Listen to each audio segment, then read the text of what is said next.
Hello everyone. तो आज हम ये सीखेंगे किस तरीके से पीएचपी के अंदर पीएचपी को माइस्क्यूएल डेटाबेस से कनेक्ट करते हैं। तो बेसिकली जब भी पीएचपी को माइस्क्यूएल डेटाबेस से कनेक्ट करना है तो आपके पास में कुछ स्टेप्स हैं। सबसे पहले तो किस तरीके से आपका माइस्क्यूएल डेटाबेस क्रिएट करना है। ठीक है, तो जैसे मैंने बताया था कि जैम का फुल फॉर्म क्या होता है। X stand for cross platform, A stand for Apache web server, M stand for MySQL database server, P stand for PHP.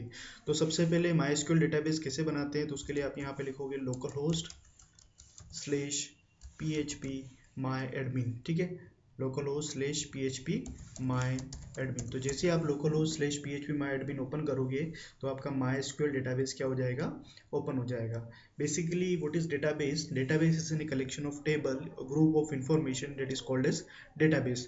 तो अगर आपको कोई भी इंफॉर्मेशन अगर आपको स्टोर करके रखनी होती है तो उसके लिए अपन किसका यूज़ करते हैं, डेटाबेस का यूज़ करेंगे। डेटा को परमानेंटली, अभी तक अपन डेटा जो स्टोर कर रहे थे वो टेम्परेरी डेटा स्टोर हो रहा था।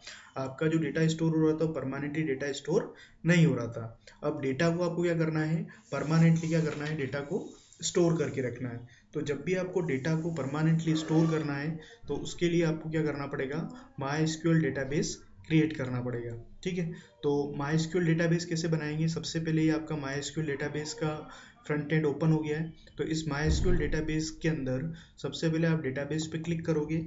डेटाबेस पे क्लिक करने के बाद में आप यहाँ पे डेटाबेस का नाम डालोगे। जैसे मेरे डेटाबेस का कोई भी नाम हो सकता है, जैसे मैं यहाँ पे कॉलेज लिख देता हूँ। ठीक है, जैसे मैं कॉलेज का नाम क्रिएट कर दूंगा यहाँ पे तो मेरे कॉलेज नाम का डेटाबेस क्या हो जाएगा, क्रिएट हो जाएगा। ठीक है, तो जैसे आपका कॉलेज क्रिएट हो गया फिर उसके बाद में यहाँ पर आप क्या करोगे, आपकी टेबल का नाम डालोगे।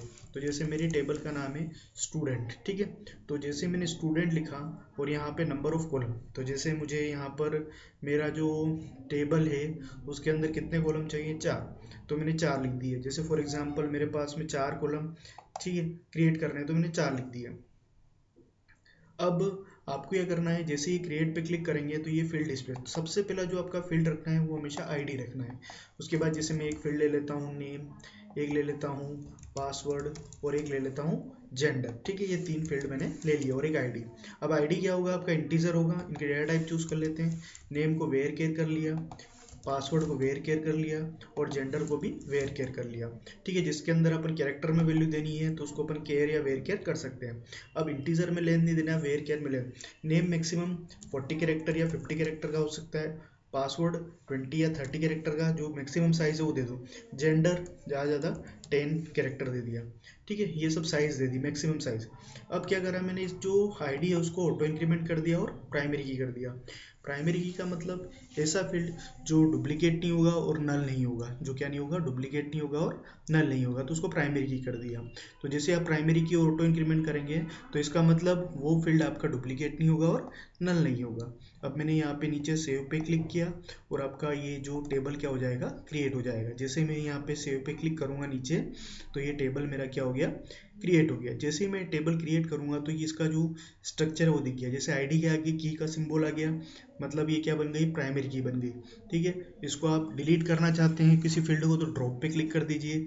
जैसे मैं नेम को चेंज करना चाह रहा हूँ, नेम की जगह कुछ और लिखना चाह रहा हूँ, जैसे नेम की जगह मुझे यूज़र नेम लिखना है तो मैंने चेंज पे क्लिक किया तो यहाँ पे जो नेम है उसकी जगह मैंने यहाँ पे लिख दिया यूज़र नेम। तो जैसे नेम की जगह मैंने यूज़र नेम क्लिक किया तो नेम की जगह क्या हो गया, आपका यूज़र नेम हो गया। ठीक है, तो ये यूज़र नेम यहाँ पे चेंज हो गया, यूज़र नेम हो गया, पासवर्ड हो गया और जेंडर हो गया। अब चाहे आप एक नया कॉलम ऐड करना चाह रहे हैं तो यहाँ पे नीचे जाके ऐड लिखा हुआ, किसके बाद में, जेंडर के बाद में। तो मैंने गो पे क्लिक किया, कॉलम एक ऐड करना है। यहाँ पे कॉलम का नाम जैसे मैंने दे दिया कॉन्टैक्ट और उसका डेटा टाइप मैंने जैसे कोई भी रख दिया, जैसे मैंने यहाँ पे रख दिया बिग इंट। ठीक है, बिग इंट रख दिया डेटा टाइप और सेव पे क्लिक कर दिया तो मेरा ये कॉन्टैक्ट नाम का एक नया फील्ड क्या हो गया, यहाँ पे ऐड हो गया। ठीक है, तो आप कितने भी फील्ड आप चाहें तो उतने आप फील्ड यहाँ पे ऐड कर सकते हैं। ओके, तो इस तरीके से अपन माई के अंदर टेबल बना सकते हैं। जैसे आपको कोई स्ट्रक्चर देखना है तो स्ट्रक्चर पे कोई नया रिकॉर्ड इंसर्ट, जैसे डेटाबेस में यहाँ पे डायरेक्टली अगर कोई रिकॉर्ड इंसर्ट करना है तो यहाँ इंसर्ट में जाके आप इंसर्ट कर सकते हो। डेटाबेस को अगर आपको ब्राउज करना है तो ब्राउज कर सकते हो। ठीक है, तो इस तरीके से माई के अंदर अपन क्या बनाते हैं, टेबल बनाते हैं। Okay, thank you for watching this video.